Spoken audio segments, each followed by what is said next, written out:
Assalamualaikum warahmatullahi wabarakatuh. Hai teman-teman, perkenalkan nama saya Wode Siti Rahmawani dengan NIM A1Q1211053 jurusan Bimbingan dan Konseling tahun 2021.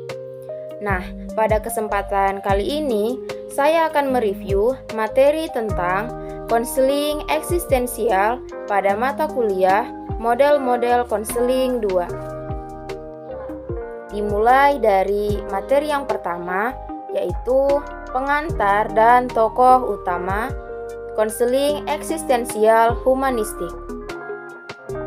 Nah, seperti yang kita ketahui, konseling eksistensial humanistik berfokus pada sifat dan kondisi manusia yang mencakup kesanggupannya untuk menyadari diri, kebebasan memilih dan menentukan nasibnya sendiri, kebebasan dan tanggung jawab, kecemasan sebagai suatu dasar, pencarian makna yang unik di dalam dunia yang tak bermakna, berada sendirian dan berada di dalam hubungan dengan orang lain, keterhinggaan dan kematian.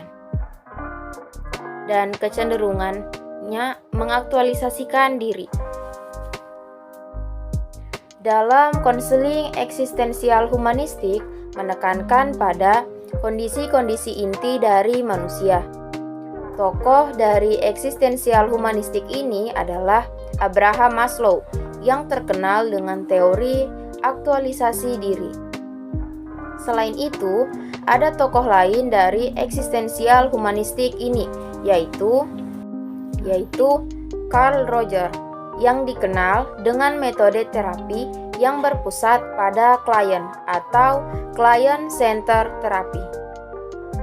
Nah, pada kesempatan pendekatan eksistensial humanistik terfokus pada sifat dari kondisi manusia yang mencakup kesanggupannya untuk menyadari diri, bebas memilih untuk menentukan nasibnya sendiri, kebebasan dan bertanggung jawab, dan lainnya. Pendekatan ini memberikan kontribusi yang sangat besar dalam bidang psikologi, yakni tentang penekanannya terhadap kualitas manusia terhadap manusia yang lain dalam proses terapeutik. Terapi eksistensial humanistik menekankan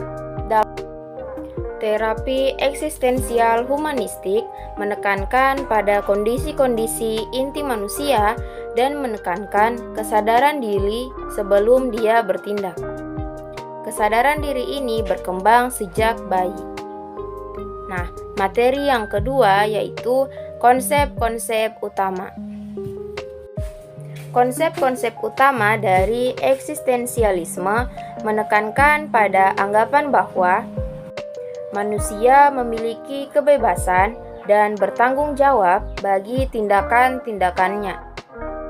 Maka, pandangan-pandangan eksistensialisme menarik bagi para ahli psikologi humanistik dan selanjutnya dijadikan sebagai landasan teori psikologi humanistik. Teori eksistensial humanistik tidak memiliki teknik-teknik yang ditentukan secara ketat. Namun, James dan Gillian dalam Effort 2017 menyatakan teknik role playing adalah salah satu teknik yang efektif digunakan oleh seorang konselor dari beragam orientasi teoritis untuk klien yang perlu mengembangkan pemahaman yang lebih mendalam tentang atau melakukan perubahan dalam dirinya sendiri. Lebih lanjut, Gottman dalam Effort 2017 menerangkan bahwa dengan teknik role playing, siswa dapat belajar tentang keyakinan dan nilai-nilai mereka yang mereka anut dan dapat mencapai pemahaman yang lebih jauh tentang keyakinan dan nilai-nilai yang dianut oleh orang lain dan di sekitarnya. Materi yang ketiga yaitu asumsi perilaku bermasalah. Pribadi yang bermasalah menurut pandangan eksistensial humanistik yaitu orang-orang yang tidak mampu memfungsikan dimensi-dimensi dasar yang dimiliki oleh manusia, sehingga kesadarannya tidak berfungsi secara penuh. Di antaranya, yang pertama, inkongruen, tidak dapat dipercaya, tidak dapat memahami dirinya sendiri, bermusuhan, dan kurang produktif. Yang keempat, tujuan konseling. Tujuan konseling eksistensial humanistik adalah agar klien mengalami keberadaan secara otentik dengan menjadi sadar atas keberadaan dan kesadarannya akan potensi-potensi, dan ia menyadari bahwa ia dapat membuka diri berdasarkan kemampuannya tersebut. Nah, selain itu, konseling eksistensial dapat membantu klien untuk mengidentifikasi atau menetapkan kegiatan-kegiatan yang berhubungan dengan perubahan kepribadian.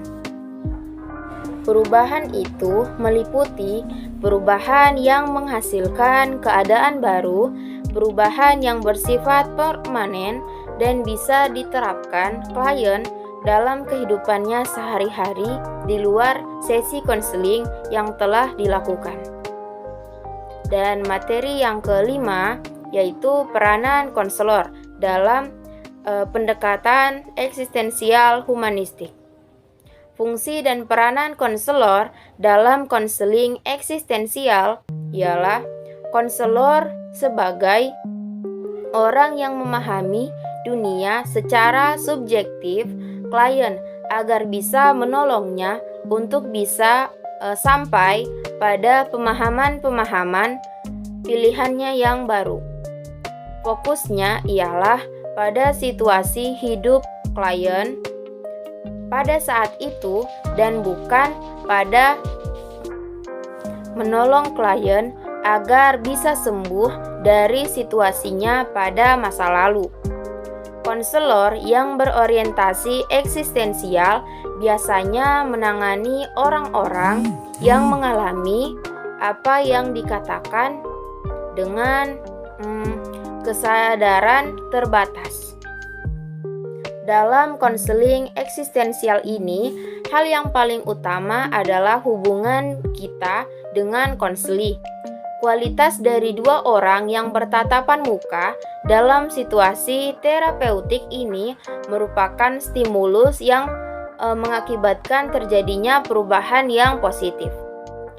Konselor sebagai reaksi dengan klien disertai dengan kepedulian dan empati yang tidak dibuat-buat sebagai cara untuk memantapkan hubungan terapeutik ini tadi.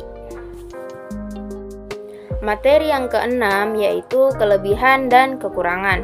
Kelebihan dari teknik ini yaitu yang pertama dapat digunakan klien yang mengalami kekurangan dalam perkembangan dari kepercayaan dirinya. Yang kedua, adanya kebebasan klien untuk mengambil keputusannya sendiri. Yang ketiga yaitu memanusiakan manusia. Nah, untuk kelemahan dari teknik ini, yang pertama, dalam pelaksanaannya tidak memiliki suatu teknik yang tegas. Yang kedua, terlalu percaya kepada kemampuan klien dalam mengatasi masalahnya sendiri. Dalam hal ini, keputusan dari hasil konseling ditentukan oleh klien itu sendiri. Dan yang ketiga, memakan waktu yang relatif lama. Nah, itu dia hasil review yang dapat saya sampaikan pada kesempatan kali ini. Apabila saya ada salah kata, mohon dimaafkan. Saya akhiri dengan ucapan wabillahi taufiq wal hidayah. Wassalamualaikum warahmatullahi wabarakatuh. dan sampai jumpa pada video selanjutnya. Dadah.